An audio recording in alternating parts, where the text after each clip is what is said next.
Okay, good evening everyone. So we'll start our Dhamma talk by reciting the Namo Tassa 3 times. Namo Tassa Bhagavato Arahato Samma Sambuddhassa.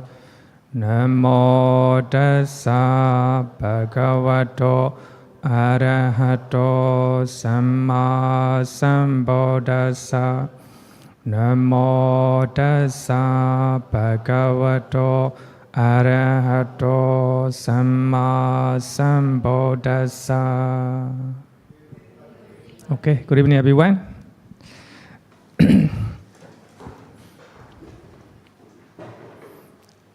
Our topic today is contentment. When I was 40 or 50 years old, I used to read a lot of biography of the famous monks.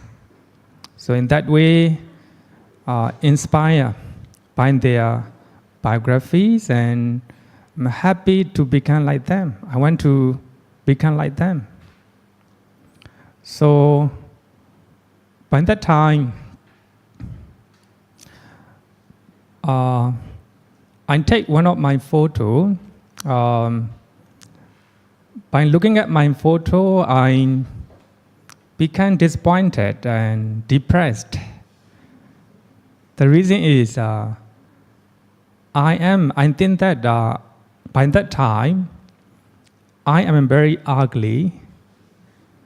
So by thinking in that way, and I also think that if I stay as a monk in Buddhism, in the sasana, it will disgrace sasana. So I think such a ugly people like me shouldn't be a monk. So that is my thinking. Then I told my teacher, I want to stop. I want to lead a monastic life. Then my teacher asked me why. Because I am ugly. Then my teacher told me that, is it your reason to stop? Then I say, yes, it is serious by that time. So the reason is, I think that if I stay as a Buddhist monk, I think it will be a disgrace for sasana. So people think that an ugly monk like me, a member of sasana. So I think that is a very serious thought in mind. So when I was 40 and 50 years old, then my teacher told me, you are not the only one in sasana. So there are many monks who are uglier than you. By hearing such encouraging word, I continue to be a Buddhist monk up to now. So I realized that there are many monks in sasana who are uglier than me. So that's the reason. So by that time, I don't have contentment with my appearance. For that reason, I feel depressed, I feel dissatisfied with my appearance. So if you ask me right now, I don't have such one. I'm satisfied with my appearance. So not because I became more handsome, but because my understanding is getting higher and higher, right? Because of my understanding, not because of my appearance. Actually, my appearance is the same, more or less the same. But my understanding regarding with the appearance, not the same. So I have contentment regarding with my appearance right now. I think that is very important. Because of that, I don't have any depression. I don't have any dissatisfaction regarding with my appearance, right?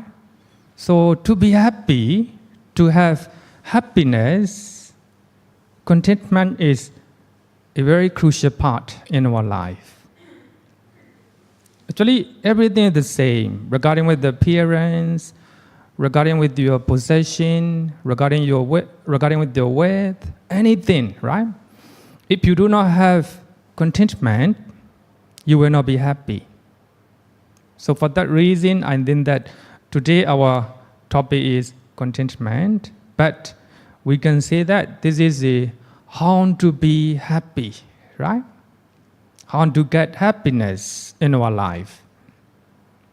If you are contented person, regarding with your possession, regarding with your property, regarding with your status in your environment, regarding with your salary, regarding with your appearance, everything, right?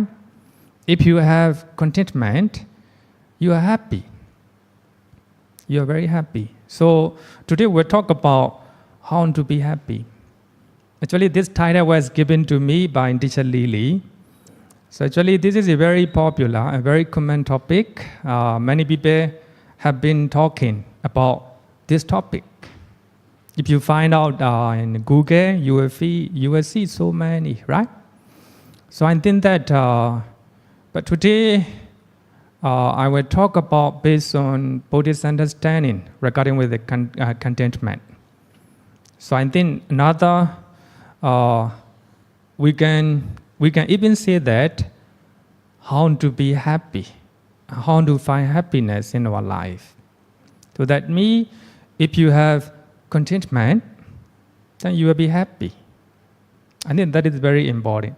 But we should know to have a better understanding what is contentment. So today, my job is to define what is contentment according to Buddhist perspective. Then if you understand, so what is contentment in Buddhism, then you can apply in your daily life. So I hope that, like me, you will become happier person, right? Happier person. Regarding with your appearance or regarding with your possession, anything, right? Anything. So here we have a two tagline. So this one is not written by me, it's written by Mr. Chen. It's very beautiful, and so when I give topic of my Dhamma talk, contentment, and he write this one. He give it to me, very beautiful. He gave me very beautiful questions, two questions. Number one, why are you so happy even though you have less than others? Some people are happy even though they have less than others. So we have to find out the reason why. I think very good question. So we already have the answer. So the answer is contentment. I think I have given the answer, but he has a question for me. Another one, why are you so unhappy even though you have more than others? You are more beautiful, more handsome than others. You are richer than others. You are higher than. Regard to status, possession, you are more famous. Why you are not happy? The reason is you don't have contentment. And then the answer is already given. So today, actually, I highlight what is contentment according to Buddhism. If you know the definition of contentment, and then you can apply, right? You can apply it in your daily life. So when I was young, 15, even up to 23 years old, so I'm not satisfied with my appearance, with my look. I always think that I'm ugly. But right now, I don't have such a feeling, but I really fully accept it. I fully accept it. And of course, I do not, I want to have a more handsome appearance, more attractive appearance. So if I have a good looking and attractive and appealing to other people, I can do more. But right now, I'm contented with my appearance. So no way, that's my karma, right? That's my karma. So I have to contented. I have to satisfy with my appearance. So then, for me, regarding with the appearance, so I don't have any depression. I'm fully accepted. For that reason, I'm happy with this.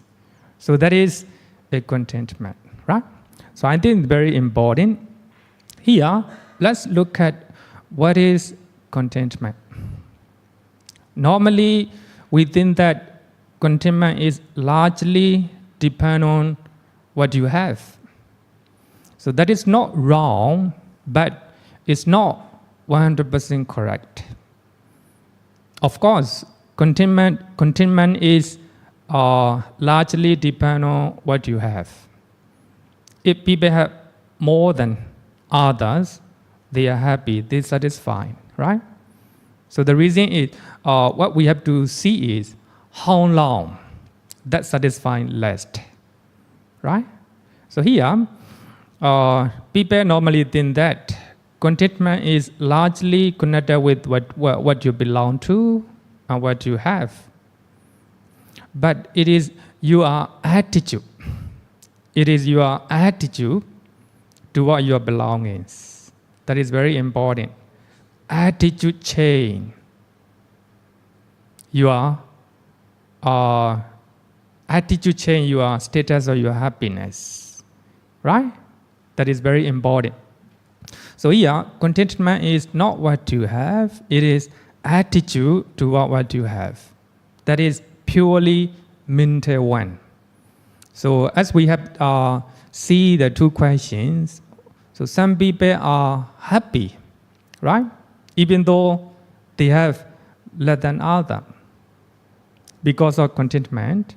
Some are not happy, even though they have more than others. The reason is they don't have contentment. So for that reason, it is not about not connected with what you.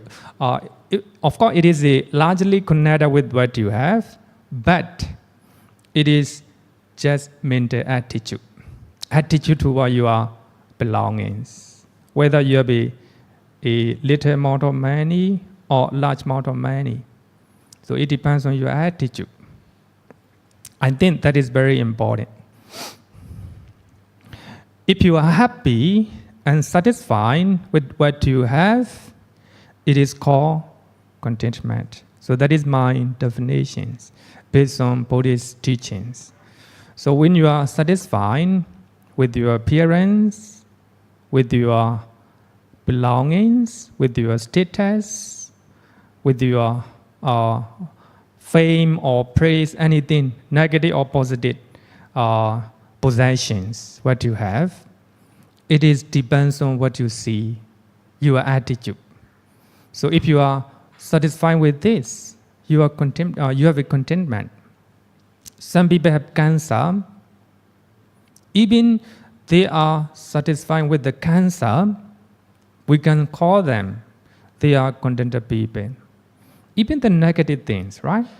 Some people may have a lot of problem, but even though they don't have a lot of problem, and they accept it, and they are satisfied with this. So in that way, we can call them, they are a contented people. So here, whether negative or positive ones, so if you are satisfied with this, if you accept it, we can call it, you are a contented person. You have a contentment. You fail in your business. You fail in your exam. Then you fully accept it. Then we can call you are contented person. If you accept it, there's no depression, no suffering in your mind, right? So actually, suffering, depression, and negative part of our emotion depend on our attitude. Some people, even though they fail in their exam, and not a problem, they are all the time happy, jolly person, right? Happy, jolly person. But some people, after failing in their exam, they commit suicide. It depends on attitude, right? Attitude. But here, so I'm not saying that contentment is nothing to do with your belongings. Of course, it is largely connected with our belongings. Normally, when we have a lot, so we have a satisfaction. That is largely connected with. But I think the most important part of contentment is our attitude toward what we belong to. But here, anytime if you have a question, just raise your hand, right? So I will allow you to ask even during my talk. So in this way, we can clarify more. Okay, so that is a basic definition of contentment. But here is another one from Dhamma. So this is a very famous teachings of the Buddha regarding with the contentment. Dhamma, verse number 204. 204. And the Buddha said that health is the higher gain. I think Singaporeans fully agree on that, right? So health is more important than everything. Then number 2, contentment is the greatest wealth. I don't know whether you believe or not. And then that is what the Buddha saw, what the Buddha said regarding with contentment. So even though you are very, very wealthy, even though you are very rich, if you do not have contentment, you are still poor. We can say that. Of course, some will say the attitude of people. So when they get more money, they want more. When they get, the amount that they want more. They want more, right? So they are still poor. We can say that. So according to the Buddha, the greatest wealth is contentment. So the moment you have contentment, you are a wealthy person. You are a rich person. You don't need any more. So actually, we need to clarify this fact. So I think along the way, I think you will understand what the Buddha want to say, right? Then I will quote other teachings of the Buddha. What do you mean by that, right? So contentment is the greatest wealth. Santoti Paramantanan. The trusted people are the best kinsmen, right? So if your friend is trusted person, the best kinsman, your relative, right? Sometimes the relatives are not trusted people. So if you have the trusted people outside, so they are your kinsmen. Nibbana is the highest place. Of course, I think as a Buddhist, so the Nibbana, if you attain Nibbana, you don't need anything. If you attain Nibbana, you don't need anything. So that means whoever you are, wherever you have, wherever you are. So to wherever you with, you'll be happy all the time if you attain Nibbana. So for that reason, the Nibbana is the highest place. So here, what I want to highlight is the second one, the contentment is the greatest wealth. So here, we need to know what is contentment, right? What is contentment? Then this is, I think, one of the best definition of contentment according to Buddhism.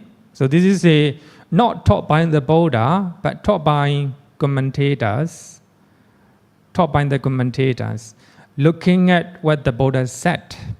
in the Pali Canon. So what is contentment? Number one should not regret the past. Very important one. So this is the three criteria of contentment according to Theravada commentary. So this teaching was, the commentary said that, number one should not regret the past. Normally, we have our past, right? Some are good, some are not good, some are positive, some are negative. So regarding with the past, do not regret.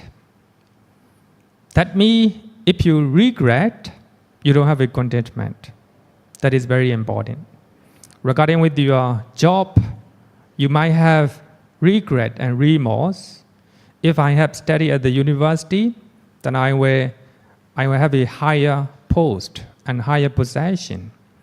Then if I finish master degree, doctorate degree, I will have more money, right? More salary, like this. Sometimes if you are thinking about your past, you might have regret and remorse. So that is a sign of discontentment, right? You don't have a contentment. So here, the first criteria of contentment is do not regret the past. Whether you are good or bad, accept it, fully accept it.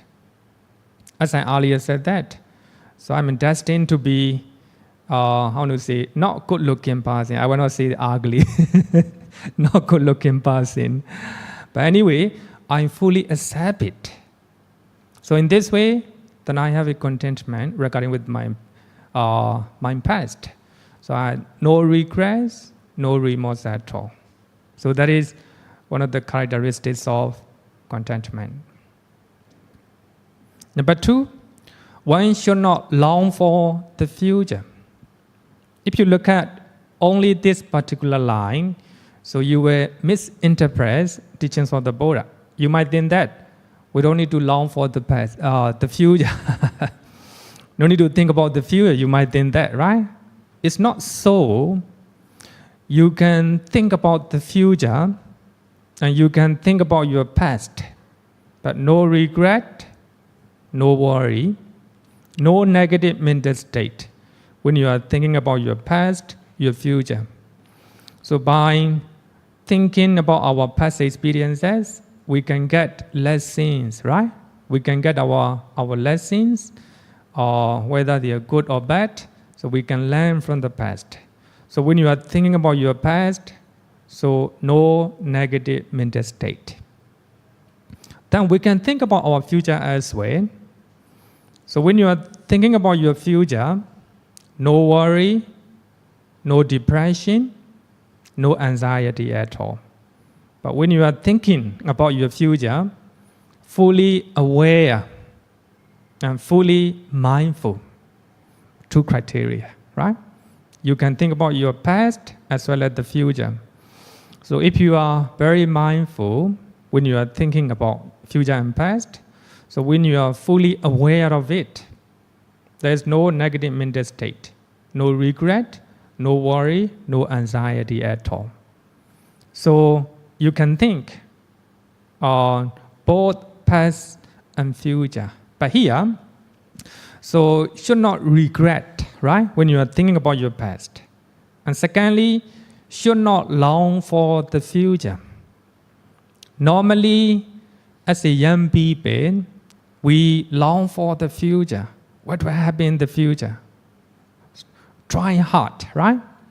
Trying hard. So when they cannot do, anxiety, worry, fear came in. Then when they can do, pride and conceit came in their mind, right? So I think that, so when we are thinking about our future, fully mindful and fully aware of it. So no negative mental state, just like anxiety, depression, worry, etc. Right? So in that way, you can think about your future. But here, we should not long for the future. Second criteria. And the last one, one should be satisfied with the present. I think that is the most important one. One should be satisfied with the present. If you are 50 years old, satisfied with your age, right? If you are still young, satisfied with your age. If you are 60, 70, don't regret what you have done in the past. Do not have any anxiety or worry for the future. Stay in the present moment. Satisfied with your age. Satisfied where you are now. Satisfied with your house that you are staying now. And satisfied with your job, with your working now. So I think it is important to enjoy present moment, to satisfy with the present moment. So if you have these three qualities, these criteria, then you can call it you are a contented person. The commentary said that such one is called a contented person. So I think if we look at this definition of contented person, I think you will understand Buddhist definition of contentment. So I think we need to understand contentment by discussing other factors. So later we will do it. So one of the devas asked the Buddha, the monks who are living in the forest, they seem to be very happy, and their appearance is serene and calm. Even though they don't have anything. So what they have is one bowl and small hut. Not the house, right? Not the monasteries, not big one, not like this. So what they have is a bowl and one set of ropes and one hut. But they seem to be very happy, and their appearance is serene and calm. And one of the devas surprisingly asked, so the Buddha said that they do not regret the past. They do not regret the past. They do not long for the future. And they just live in the present moment. For that reason, their appearance is serene and calm. So if you look at this, I think the commentary defines the meaning of contentment, and then by looking at that teachings, particular teachings, even though the commentary didn't mention, I think that. So here, if we look at the teachings of the Buddha, the monks, even though they live in the forest, even though they don't have anything other than the bowl to go for Pinapada, now one set of rope and one small hut, they are happy. But most of them, they stay under the tree. Even they don't have a place to dwell in. But they seem to be very happy. I think if you look at some of the monks in Thailand, so they maintain forest tradition. So the monks are living in the forest. In Thailand, stay very popular. But they seem to be very happy, right? Even though they don't have anything. The reason is they have contentment. The reason is they have contentment. But here, three criteria. Number one, should not regret the past, whether you're negative or positive. Try not to be regret. Whether you have done good things or whether you have done unwholesome things, bad things, don't regret. Don't go back the past in such a way. Then you can go back to the past by thinking with the mindfulness and clarity of mind. You can think, but don't go back to the past with a lot of regret and remorse. So if you have a regret and remorse regarding with your past, you don't have this one, contentment, right? That's very important. Then one should not long for the future. Normally, people want to go to the future, right? So when I become an adept, I will have a more freedom. When I become a graduated person, I will get a job. When I have a good job, then I have more salary. Like this, we are longing for the past, but we forgot the present moment. And then that is very important, the present moment. So one of the famous writer in the 20th century in Myanmar, one of the very famous writer. So one of the journalists asked the question. So now you are very famous in Myanmar. So when was your happiest moment in your life? And the writer called bemoaning, and he answered, when I was trying to become a famous person, my highest happy moment is when I was trying to become a famous person. And then look at this answer, it's very significant. I believe that I don't know whether he is staying in the present moment or not. But here, if we listen his answer, we can know that he is not living in the present moment. Now he is one of the most famous writer in Myanmar, but it is not his happiest moment, right? But he said that the moment he is trying to become a famous writer, he go back to the past. So that past moment already gone. He is not living in the present moment. By looking at his interview, then we can decide that he is not a contented person. So that means, even though he became a very famous writer in Myanmar, not contented. The reason is not staying in the present moment. So the present moment should be the happiest moment in our life. Even though you have a fatal disease right now, it should be the happiest moment in your life. Even though you're going to die tomorrow, this time should be the happiest moment in your life. We should try to stay in the present moment. Then only you will become a contented person. So if you have contentment, you'll be happy.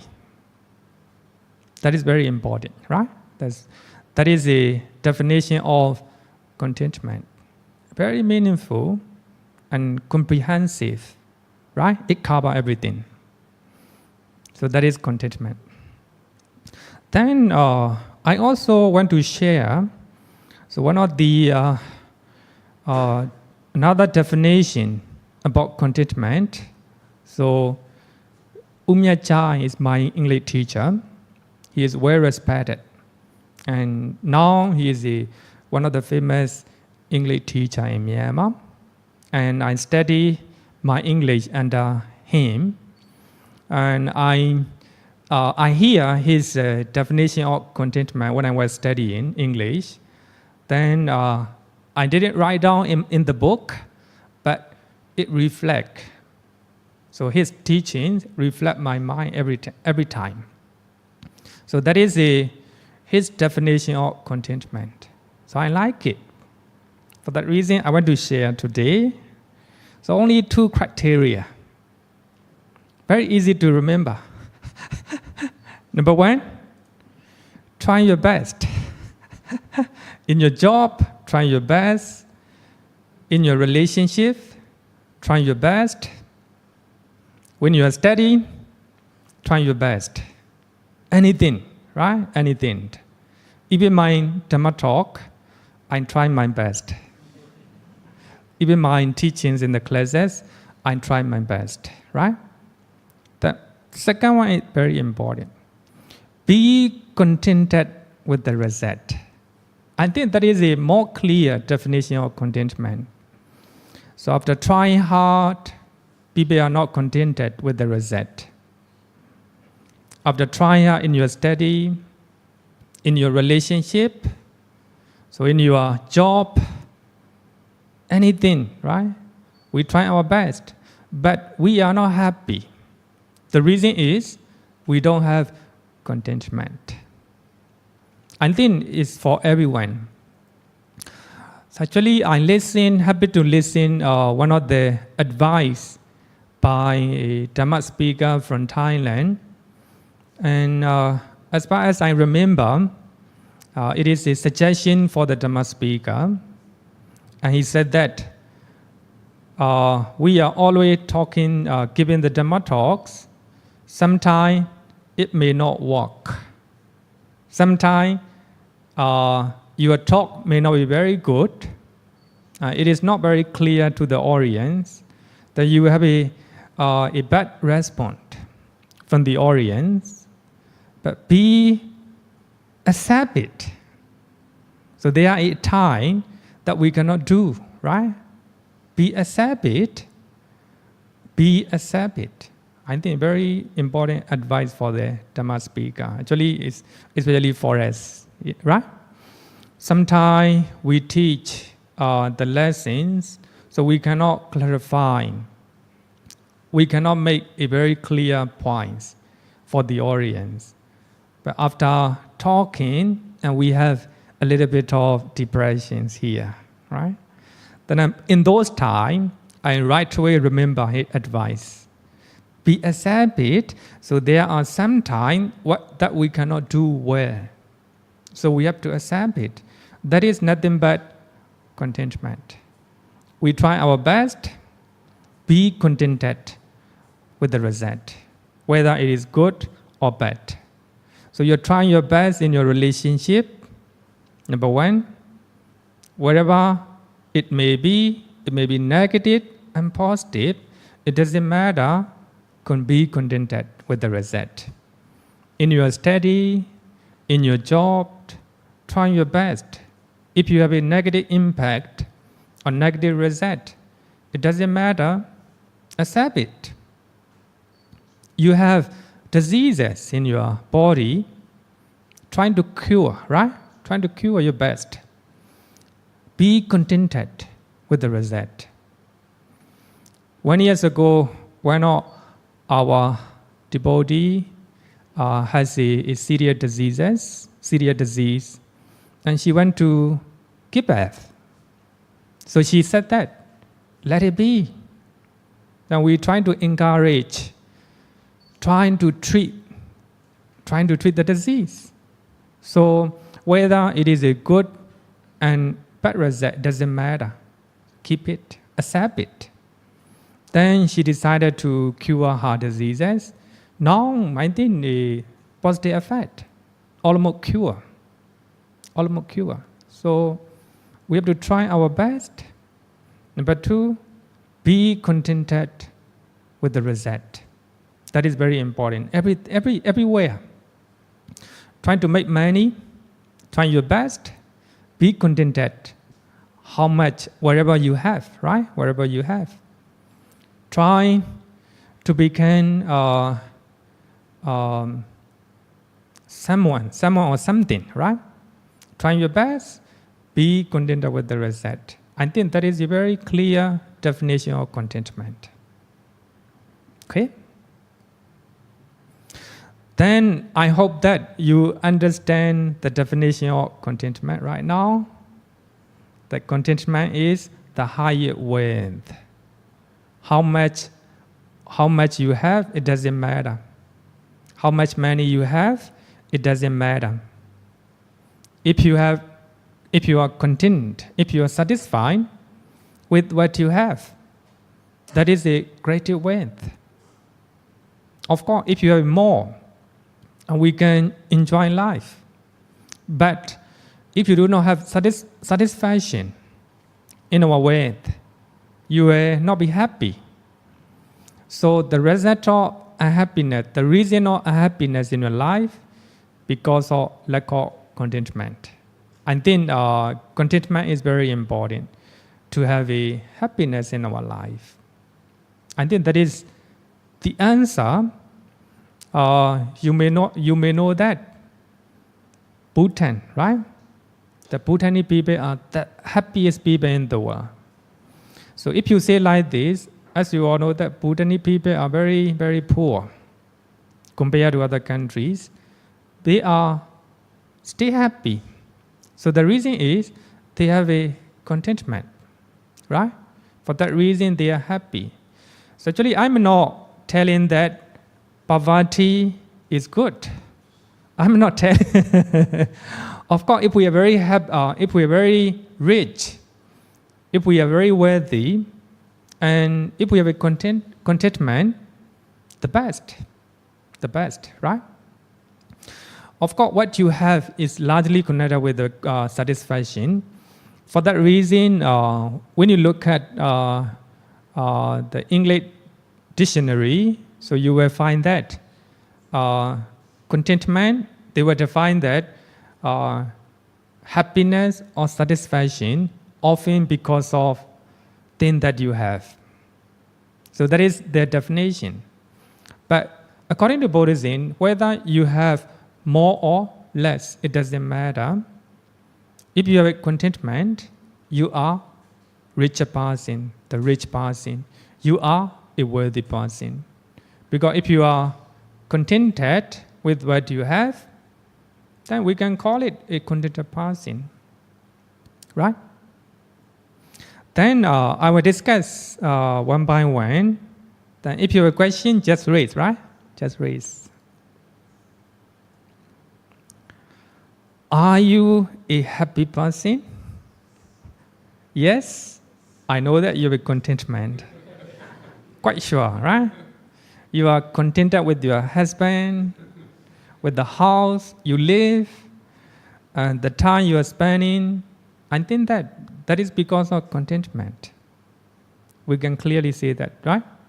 If you are not satisfied with your status, with your husband or wife, with your family, no happy, right? No happy.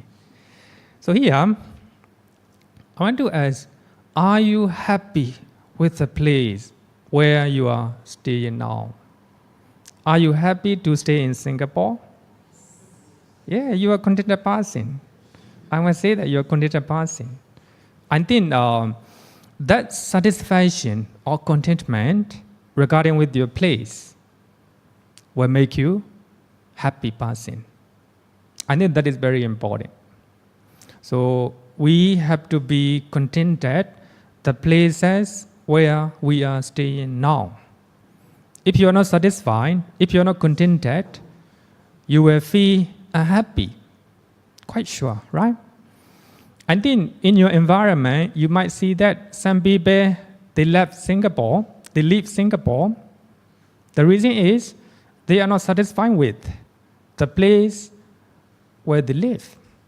And I mean, some people, not all the people. Some people may leave Singapore. The reason they want to stay other countries because they are not contented with Singapore. But for them, it's good. If they are not happy here, just leave. But some people, they are not happy to stay in Singapore, and a lot of complaints. I think that those people are not contented.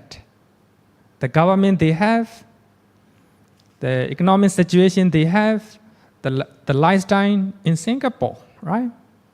So even though we have a very a competitive lifestyle in Singapore, you have to be very satisfied with this. Otherwise, you will feel unhappy. If you like Singapore, you are a contented person. If you like the place, the house you stay, you are a contented person. That is very important concept.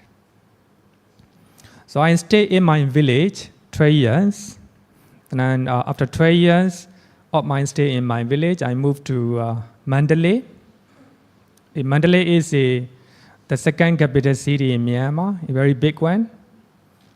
Regarding with the religious studies, so this is a center.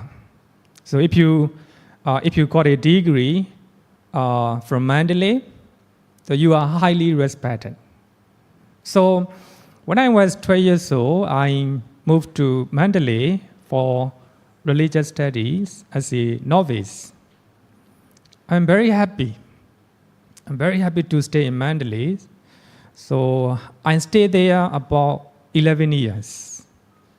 So Mandalay became my home, just like my home, very familiar, and I love to stay there.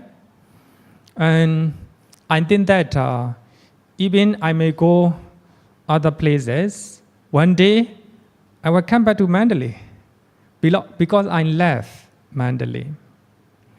Then at the age of 22, I got a degree. Then for my future dream, I moved to Yangon. Yangon is at the time the first capital city of Myanmar. And of course, this is the Yangon is the center of education and business and everything. By that time, even the government reside there. So when I arrived Yangon, I moved because of my future dream. I'm not happy for about 3 months. I'm not well accommodated there. So I remember most of the time my life in Mandalay. In Mandalay, I feel like very, relaxed and more freedom. So after 3 months, I became well accommodated in Yangon, and I feel very happy. Then I became a happy person in Yangon. So that me, of course, for 3 months, I'm not happy, but I'm trying to fit in the environment. So in that way, I became a happy person, the place where I stay. Then I stayed there for 4 years. Then I go to Sri Lanka for my master degree. Then when I went to Sri Lanka is totally different with the Myanmar. Okay, food, people, the language, everything. Even not close to Singapore. We have a different, we can call it civilization and different way of thinking. So anyway, we have the same religion, Buddhism. For that reason, I go there for my master degree. Of course, in the first 1 or 2 months, I'm not happy. I stay there because of my education. Then after I stay 2 months, so I became very happy. I'm trying to fit in where I stay, right? Trying to have contentment where I stay. Then I'm very happy. So I stay there for 4 years. So even I think that Sri Lanka will be the best country for me other than Myanmar. So that me, I'm very happy. I have a contentment with the place where I stay. So without contentment, without satisfaction, I will not be happy. So there are many monks, Burmese monks, who are not happy in Sri Lanka for 1 year, 2 years. They want to go back because they don't have a contentment regarding with the food, the people they are dealing with. So they are not happy. So they stay there. They did not try to fit the environment, right? To stay. For that reason, they are not happy. For me, by the time, I think that Sri Lanka will be my second choice other than Myanmar. Then after staying 4 months, I was invited to come to Mangala Vihara, to Singapore.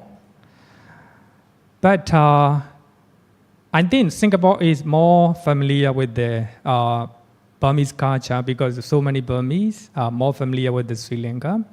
So when I arrived Singapore, of course, for about 6 months, so I still remember Sri Lanka. I still remember my friends. So occasionally I talk to them. So I miss my life in Sri Lanka.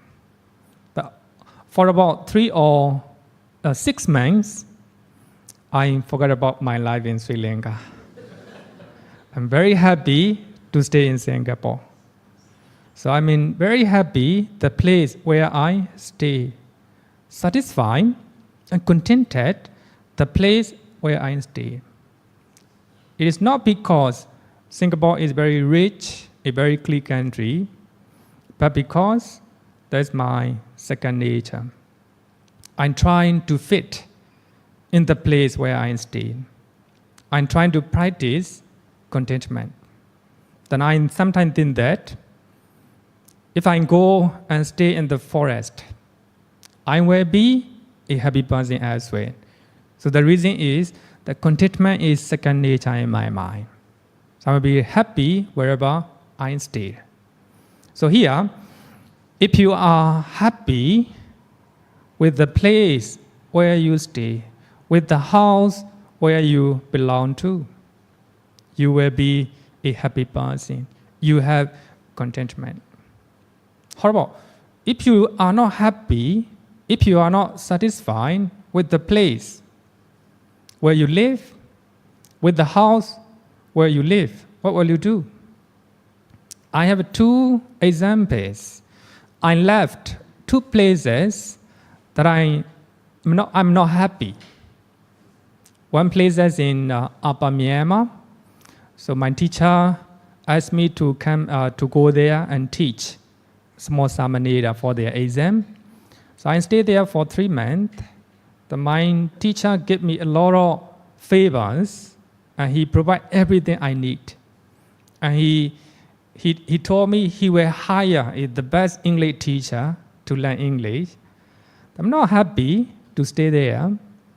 Even though I have a lot of favors, a lot of guarantees from my teacher, I'm not happy to stay there. Then going against my teacher's wishes, then I moved to Yangon. The reason is I'm not happy to stay there.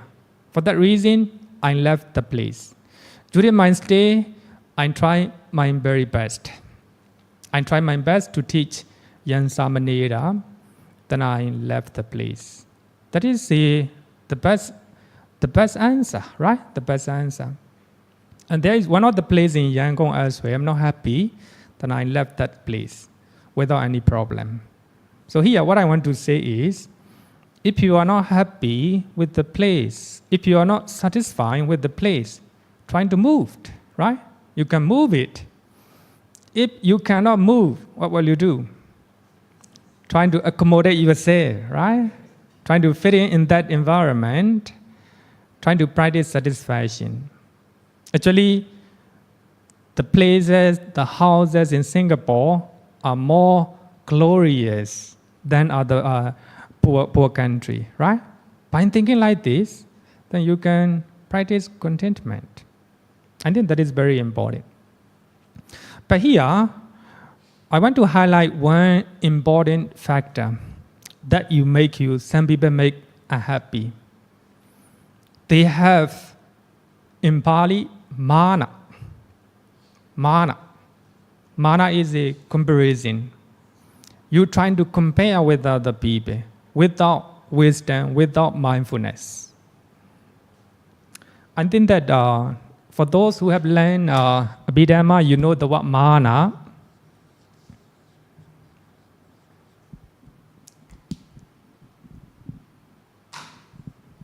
Sometimes, naturally, we're trying to compare with other people and other places. We're trying to compare. If you don't have mindfulness and wisdom, it will lead to depression and unhappiness. That is very important. Mana or egoistic comparison. Normally we can translate as a egoistic comparison.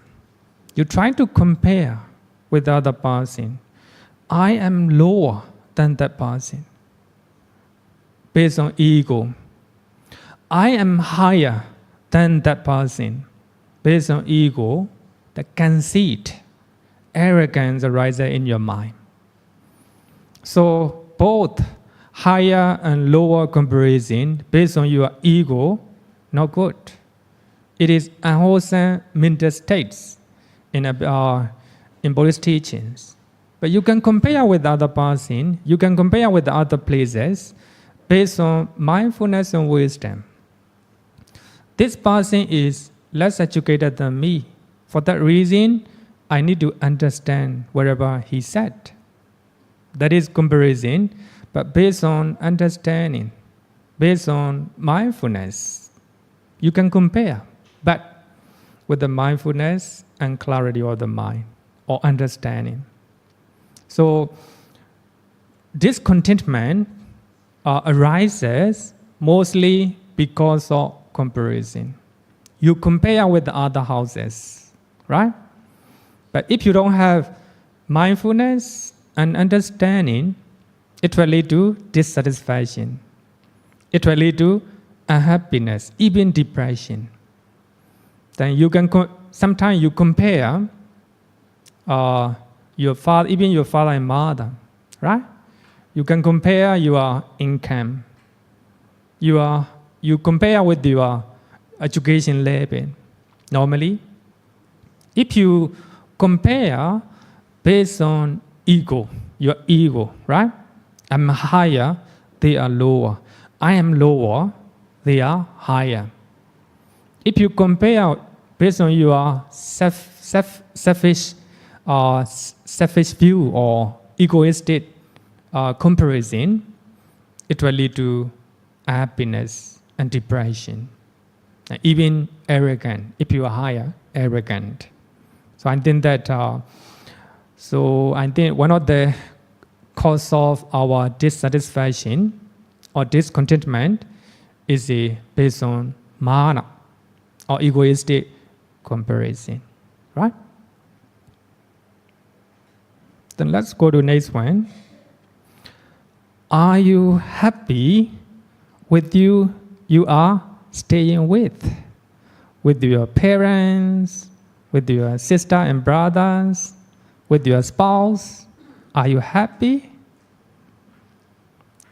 Some may say not happy, some may say happy.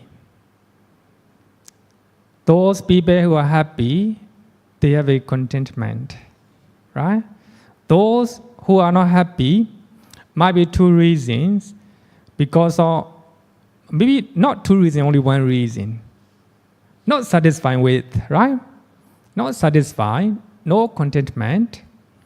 So here, what I want to say is, if you don't like that person, you can leave. Is it easy? Can you leave?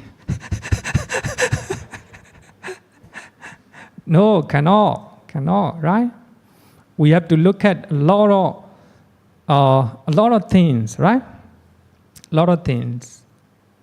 2 months ago, one of the ladies approached me and asked me, is it all right to divorce my husband? And I answer, it is perfectly all right according to Buddhism. There's no restrictions, but you have to consider a lot of things. Your children and your heritage and families and parents, environment. After a lot of considerations, even you divorce, there is no negative things in Buddhism. You have full freedom to choose your partner. The reason is I think that she went to divorce and she feels that it is guilty in her mind. Then I told her, perfectly all right, but in your part, you have to think a lot. There's no guilt, no offense in Buddhism. So if you don't like a person, you can divorce. So I think that is very important. So I'm not encouraging for the divorce, but to let her know, Buddhist perspective. The reason is other religions. So if you get married, not allowed to divorce. If you divorce, if you are a lady, especially a lady, you feel guilty. You have sin, right? You're very sinful. In Buddhism, there's no such a thing. So you get married because of mutual agreement, mutual understanding. If you don't have a mutual agreement, mutual understanding, I think perfectly all right to divorce. So here, what I want to say is not encouraging to divorce. So we have to think a lot about children. Life is not about getting married. It is about many things, right? Many things. So even you stay with a very bad husband and very bad wife, you can still find happiness in other things. The most important thing is, even though your partner, your spouse is not good, then you can stay contentment in your life. Be accepted if you cannot divorce. But if you can, if there are a lot of good conditions, why not? There's no guilt, there's no offense regarding with the divorce, right? Just an example, right? Just an example. How about if you have a very bad children? How will you deal with? But you have to give a good education, a good life for them. But if they are not very good to you, I think no way, right? No way. If they become adept, right? Then they can stay with other family. How about your parents? I think everything. What I mean is not only the parents. The parents, we have a responsibility to take care of them, right? For that reason, some people, they live with their parents. They do not live with their parents, but they still provide everything they need, right? So what I want to say is, of course, you may not like some people, and you may not like the people staying with you. But if you cannot avoid it, you have to accept your situation. You are destined to be there, to stay with them. Try not to make any problem with them. If you are a very good person, try to make friends with them. So trying to find the space to become a good person with them. So I think you can do it, right? You can do it. Finally, if you cannot do anything, why not? There's no way, separation, right? Separation. If the separation is the best answer, why not? Right? So here, if you are happy with who you are staying with, we can say that you have contentment. Actually, sometimes there's no choice. So if you are staying with a very difficult people, you have to put up with them, right? You have to put up with them. There's no choice. So when I was young, as a Buddhist monk, we have to stay together, right? So there are some mature monks and novices. So I think that if this person leave the monasteries, so this monastery will be a very pleasant monastery. So if he leaves the monasteries, very happy. But another medieval monks and novices came in, right? So actually, these are, we call it anatta, right? Anatta, non-self. Even with our body, we want a very healthy body, but sickness came in, diseases came in. Non-self, right? Non-self. So there's no control. We cannot control in certain cases. Just like the people who you are staying with. Sometimes, no choice, but you have to choose, you have to change your attitude. You have to change your attitude. That means you have to be contented with that person.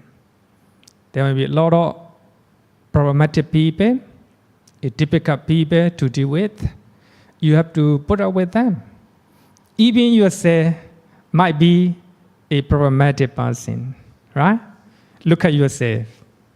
Even you might be a very difficult person to deal with. You have to look at yourself. Comparing yourself, right? Sometimes you may have a better understanding.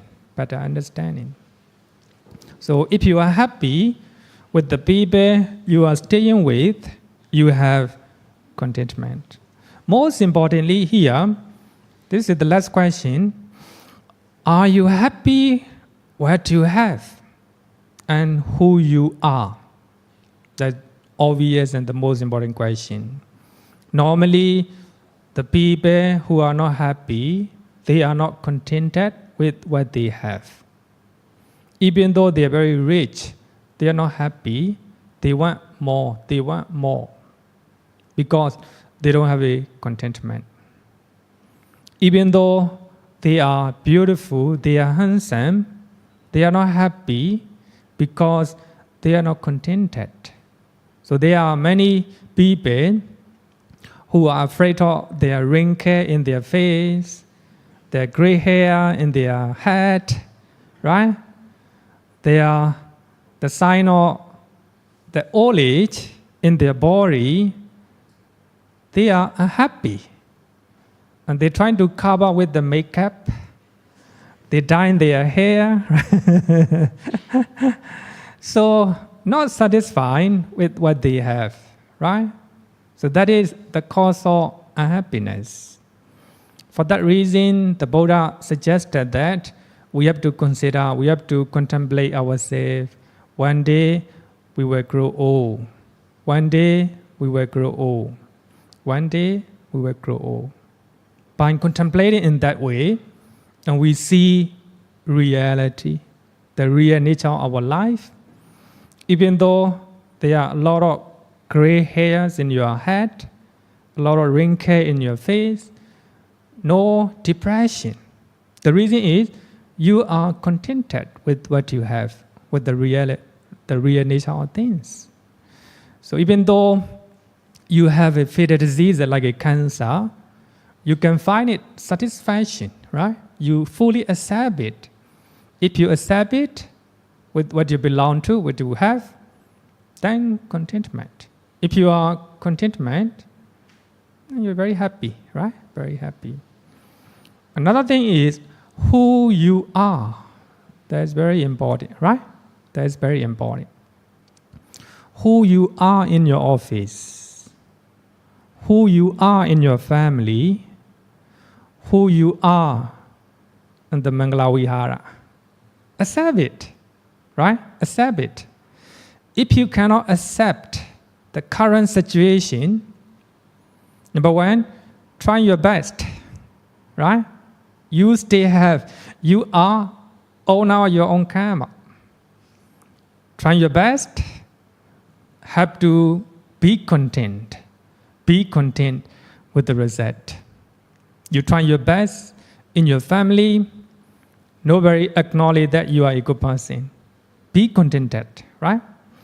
Try your best in your office, show who you are in your office, but nobody agree that you are a good person. You cannot perform. Be contented with the result.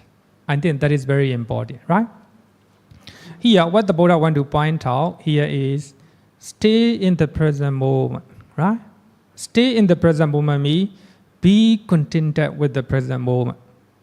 The present appearance in life, the present status in your life, the present salary, what you have, present possessions in the company or anywhere else.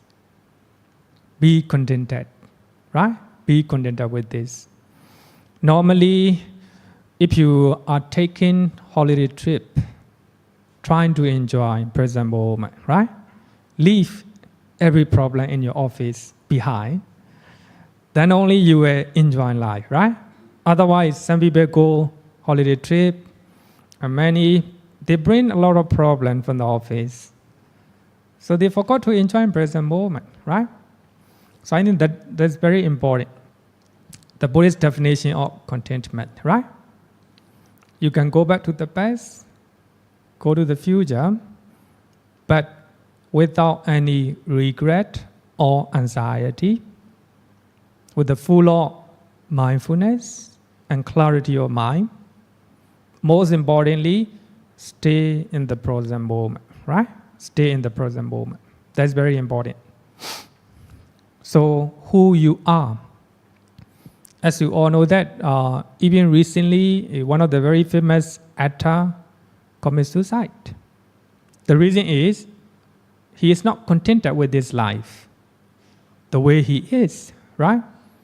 And there are many rich people who commit suicide. The reason is they lost in their company. Actually, they have a lot of money, and they lost certain amount of money in their business, and they commit suicide. The reason is they are not satisfied. They are not contented with who they are. For that reason, what the Buddha said is very correct, right? Very correct. Contentment is the greatest wealth. The contentment is the greatest wealth. So if you're contented, whether you're poor or rich, it doesn't matter. You will feel happy. You will find happiness in your life. So if you are happy and satisfied with what you have and who you are, whoever you are, whether you are man or woman, or successful person, or a failure person, it doesn't matter. Even though you are with the fatal diseases, trying to accept it, trying to cope with those difficult situations, trying your best, and be contented with the result. Even you have a fatal diseases, you have to try to cure, right? Then trying to accept with the result. Then you will have happiness, right? You will have happiness. Then I want to quote one of the, I don't know whether it is famous or not, I find it very interesting. So it illustrates our mind in general. Friend Grey Paza from Australia, from Europe. He is known for his dramas. He's a writer, and he said this one: as youth lives in the future, normally young people longing for the future, expecting for the future, right?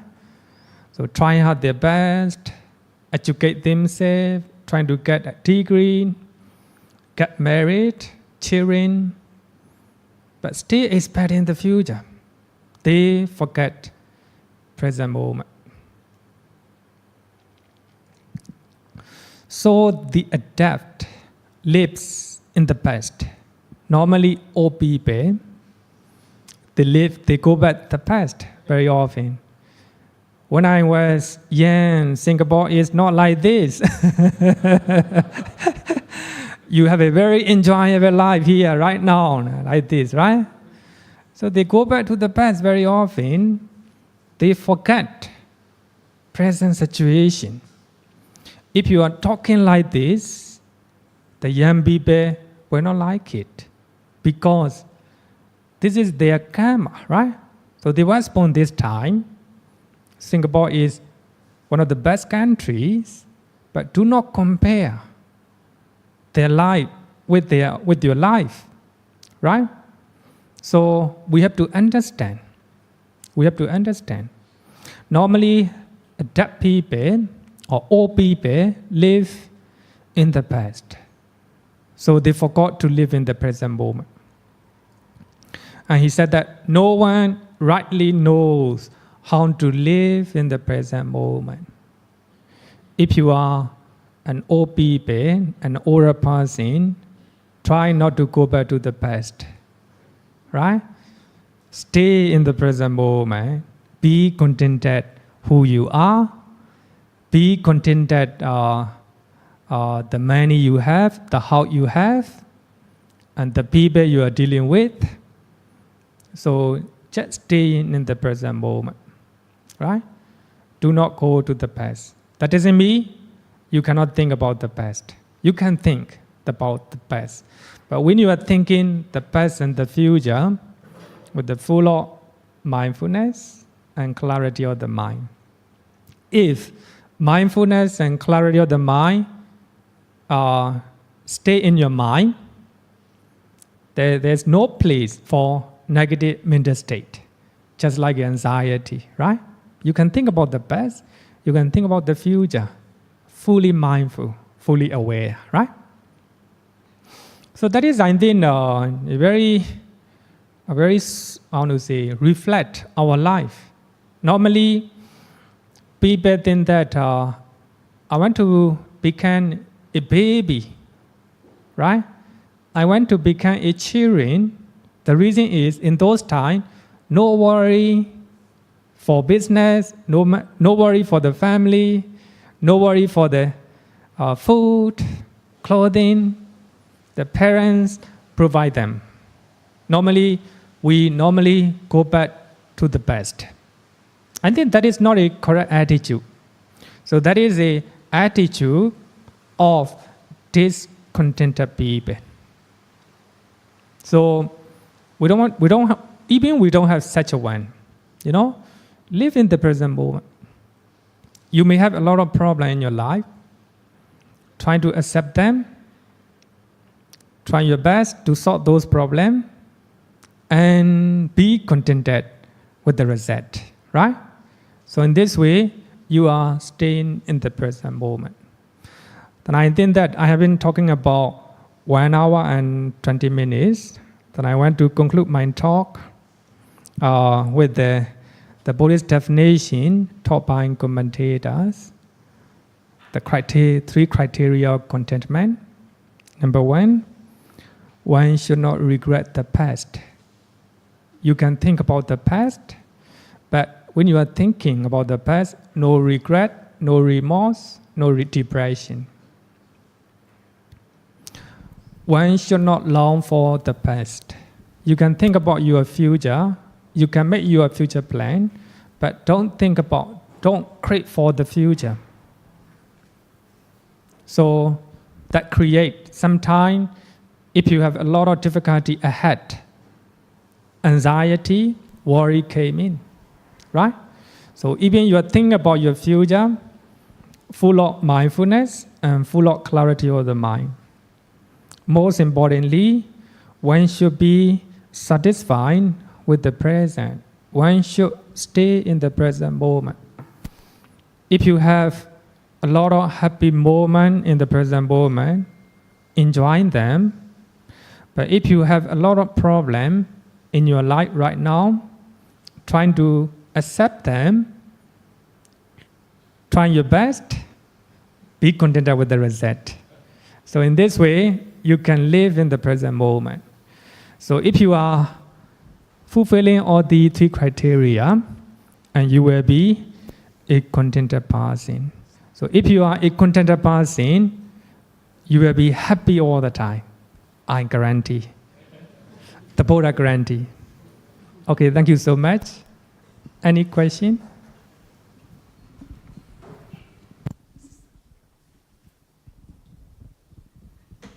Yes, thank you, Bhante, for the very thoughtful talk. And it's our fortune today, all of these people here to listen to this. Now, asking on behalf of people who are on the sick bed, dying, a situation where she no longer can talk, though she can listen. So how to express this contentment to her now? Oh, That means she must be contented with her illness now. okay, very good question for the near-death Thank you, Bhante. passing, right? Dying passing. So I think that we have to use a very suitable word, right? So in Myanmar, we have a very famous Sayadaw, very famous monk, who normally talk the people who are going to die.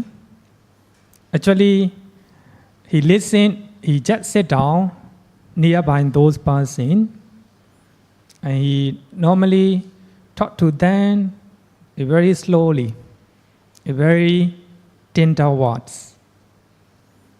And the main message of his teachings is let go, let go. Don't grab so many things. If you grab so many things, it's hard. So even your life, even your body, don't try to grasp. Let go, let go. But of course, this is a very, very hard.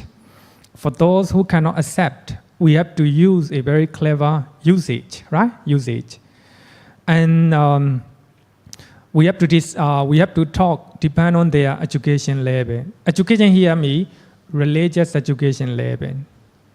And then for those who are learned in Buddhist teachings, we can use such one. The theory, the teachings of anatta, the teachings of non-self. So there are many things that are out of our control, including diseases, right? Even though some are very, even though they take care of their health, then the disease that came in. So out of control. So as I earlier said that, try your best, be contented with the result. So they try not to, as a dying person, especially for you all who stay alive, one day you might encounter such experiences. Try not to grasp. Normally I share, and there are many people who haven't heard of that story, the story of Bhikkhuni Khema. She is a German Bhikkhuni, and she talked about her near-death experience. So she suffered from cancer, breast cancer diseases for 4 and 5 years. So one time she was in the hospital bed. So she was lying down, and she was a serious meditator. So she noted that she just aware of what is happening in her mind and in her body. The one time she noted that the life energy is moving from her body. She cannot do anything. She just aware that energy is moving from the body, from the foot, from the knee, from the thigh, moving. As a serious meditator, she just aware what is happening. No resistance. But there's no suffer. There's no suffering in her mind. Just energy is leaving. She does not identify that energy as her. She does not identify her body as her body. She's just aware, right? No grasping, just awareness. Then suddenly the doctor came in. The doctor saved her life. So later she said that by that time, no suffering. So she said that the dying moment is a pleasant if we don't have no existence. If we are not grasping anything. If we let go as they are. Just aware what is happening in your body. So I think by that time, if there's no grasping, if there's no craving for it, just fully aware and clarity of the mind and full of mindfulness, then there's no suffering at all. You just look just like you are looking at your body the way they are. That's all. So there's no suffering at all. So she said that the dying moment is pleasant if there's no resistance.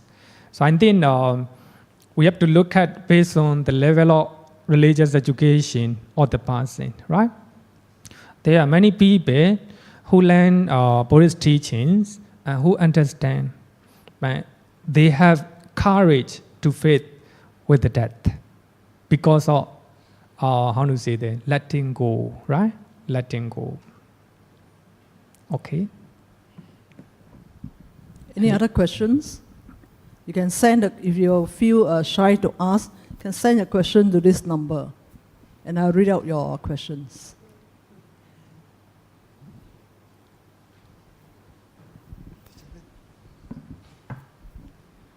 Bhante, I think contentment may not always be positive.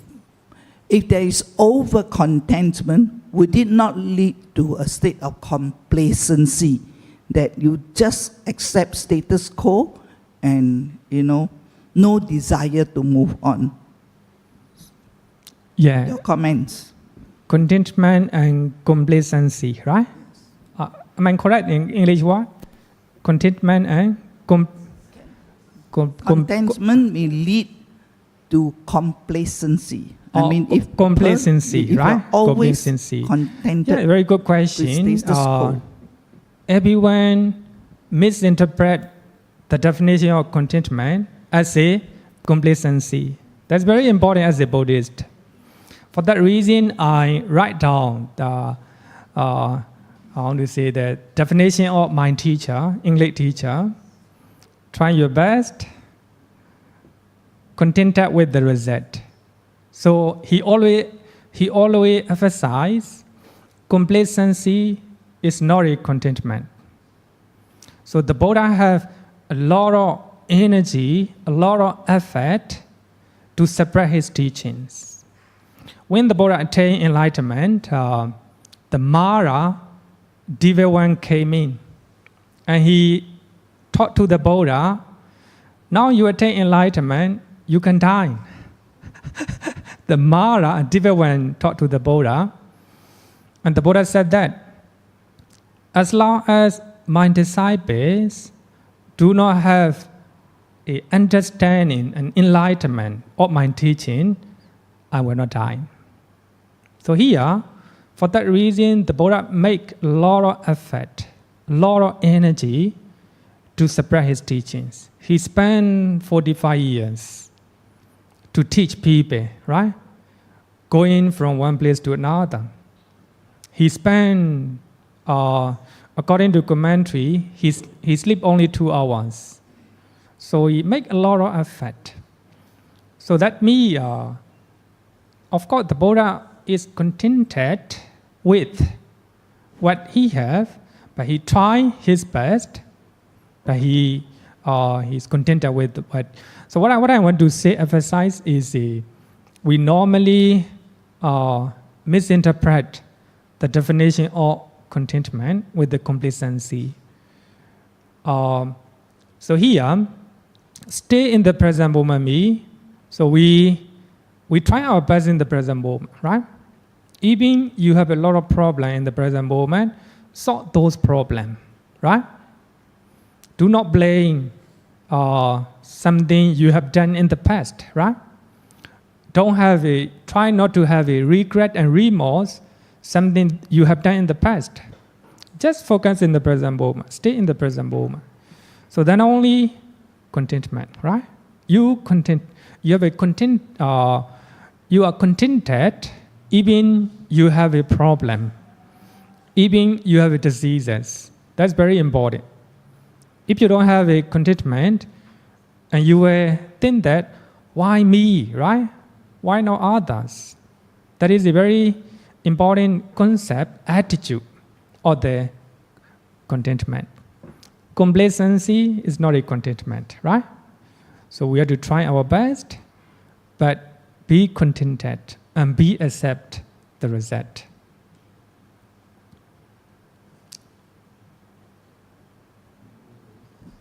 Question? Yeah, Bhante, there's one question here. Okay.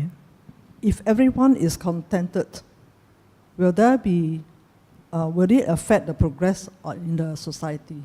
Actually, many people ask that question, right? So people think that we are living in the competitive world, right? Without competition, you cannot survive. I think we have to understand contentment. We try our best, right?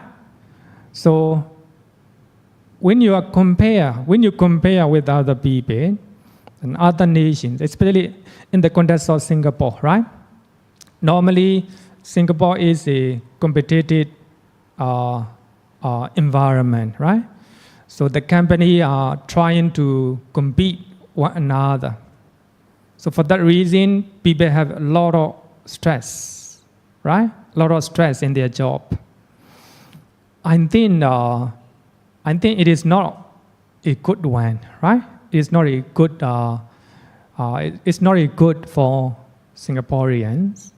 So that doesn't mean they shouldn't compete. But when they are competing, they can compete with other people. As I earlier said that, there is no mana, right? There's no mana. If you compare with the ego, right? If I lost, everything will gone. You think based on ego, right? But you can compete with other people. You can compare with other countries. You can try your best, right? But with mindfulness and understanding. So we have our own face, right? We have our own face. So people said that Mr. Obama retired from his presidency at the age of 50 plus, right? 50 plus. But Mr. Trump became president at the age of 70 plus, right?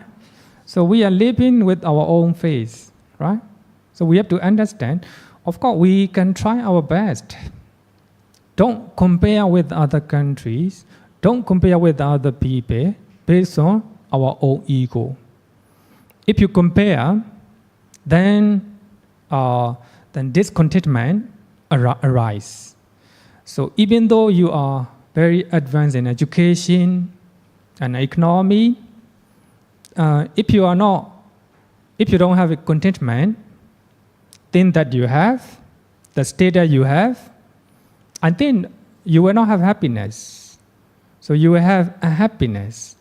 If other countries are doing well ahead of them, then depression will come in, right? So here, so we have to understand this complacency and competition, right? You can compete, but when you are competing with other people, you can try your best, but you make ready to accept the result, right? Whether you are performing well or you're not performing well, or whether you lose, whether you win. So you have to accept with the result. So then only you can accept it, you can satisfy with the status and with the possession, what you have. So then only you will be very happy, right? Very happy. So for that reason, I think that contentment is the greatest wealth. That's very important. Singapore is very rich, right? Very rich. But if you compare with the richer big countries, other countries, you cannot compare, right? But if you compare poor countries, so you are higher, right? So we have to be contented with the place where we are now, and status and possession, and money you have, the house you have, and the people you are dealing with. So then only you will have a happy person, right? Happy person.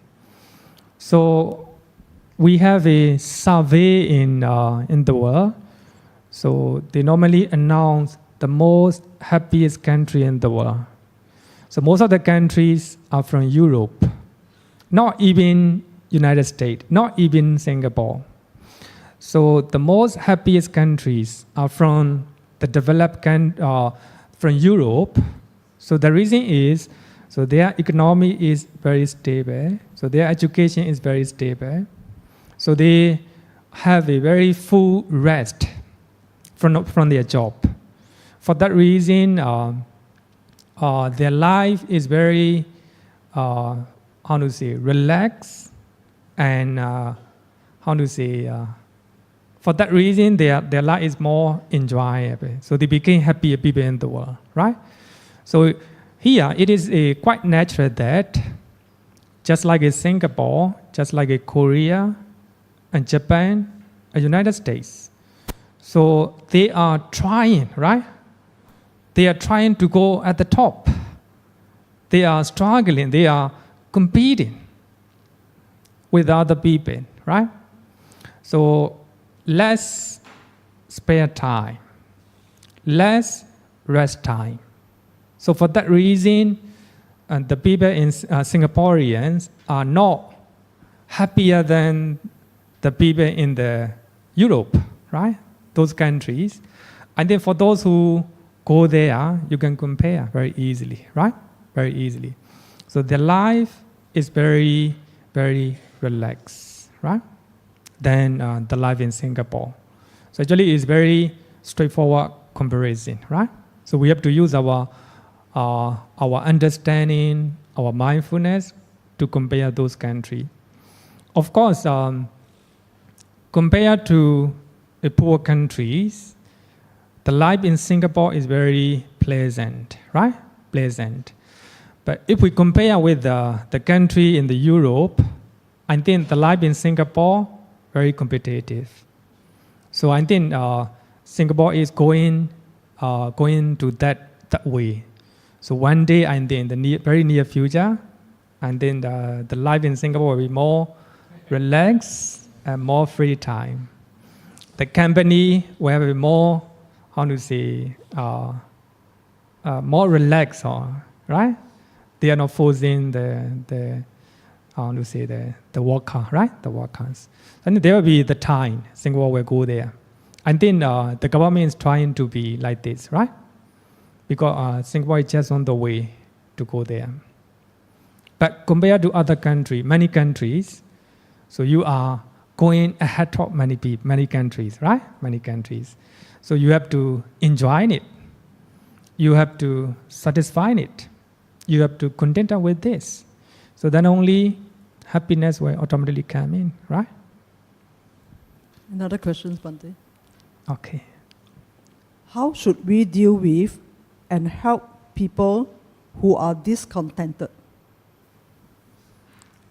Trying to tell them, without contentment, they will not be happy. Trying their best and be contented with the result, right? A very easy suggestions. Okay, any question? The last one? There's one more question here. But actually, I don't know what she's asking. I just read out. I'm very contented and happy coming to MV Temple for lessons and attend puja. We have very supportive Bhantes and teachers and classmates. I should say I'm half contented when come to personal life. Or I should say my contentment come from here. My question is, I'm contented to have filial children, but not with my spouse. Other than that, I'm very contented, especially coming to MV Temple. I see. I think compared to other people, you are a happy person. I would say that generally, right? So if you are contented with the Mangala Vihara, you can come. If you are not contented with the Mangala Vihara, you can go to other temple. I'm happy to hear that you are happy and you're contented to come and spend the time here. So I think that Mangala Vihara is a very good place to learn, right? Of course, there are many things you may not know behind the curtain. But it doesn't matter. So your main reason is to come and study, right? To come and study. So there may be some time you might see there are many, the discouraging things to know about Mangala Vihara, right? You might find one day, but if you find them, try your best to sort those reasons, right? Then be contented with the result. So actually, relatively, Mangala Vihara is, I think, one of the best places to learn Buddhist education. We have a lot of classes, and we have a very systematic puja, right? So you can choose variety of religious learning, right? Religious studies. I think are very good. So if you are happy, we are very happy to hear that. So I can say that you are not wrong to come to MB. So in a good place to learn. Regarding with your personal life, happy that you are contented with your result or your children, right? So I think it's good.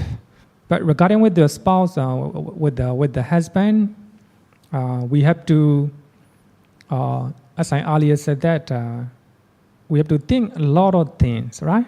In our life, sometimes there are something that are out of our control. So things maybe happen negatively. So we have to evaluate based on percentage, right? Percentage. Not everything is not everything, just like right now. So not everything will go smooth, right? We have to look at based on percentage. So we have to look at based on percentage, right? So there are many things that will be happening in our life that we do not like. But we have to look at how many percent, right? How many percent? So things we can change, we can change. Things we cannot change, we have to accept it. Just like a cancer, right? If suppose a cancer spread in your body, try your best to cure it, right? If you cannot cure, it is out of control, beyond your control, right? Then accept it. Accept it as it is. If you accept it, no fear at all. Just like Bhikkhuni Khema, right? Then she just aware. She just sorry. I think very important. So she just aware what is happening in her body, right? She just accept it. She let go things happening. There's no suffering at all, right? Then if I look at 3 areas, you are happy to come and study in Mangala Vihara. You find happiness here. Very good. And you are satisfied with your children. Very good. But you have only one thing, right? You can compare, I think. As I earlier said that to divorce a husband is not really easy. You have to consider a lot, right? Whether it is good or bad. But if you think that it is a good way to divorce, why not? No gift, no offense, right? No offense in Buddhism. So Buddhism gives you a freedom. We are owner of our own karma. But I'm not encouraging to divorce. I have to emphasize. I have to repeat it again. I'm not encouraging, right? Try to accept it. Even the negative part of our life, we have to accept it. Just like me. Maybe I will conclude my talk with my I will conclude my talk with my appearance, right? Because of my karma, I became like this, right? I became like this. But I can try my very best to plastic surgery to change my appearance. I can try my best, right?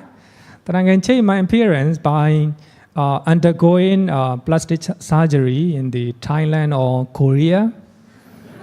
That I will be more attractive, right? More appealing. But if I do surgery, then there will be a lot of negative effect in my body, right? But here, my purpose of living in this world is to find happiness, right? To find happiness. As long as I'm happy with my appearance, as long as I'm happy as a Buddhist monk, I think that is meaning of life, right? Meaning of life.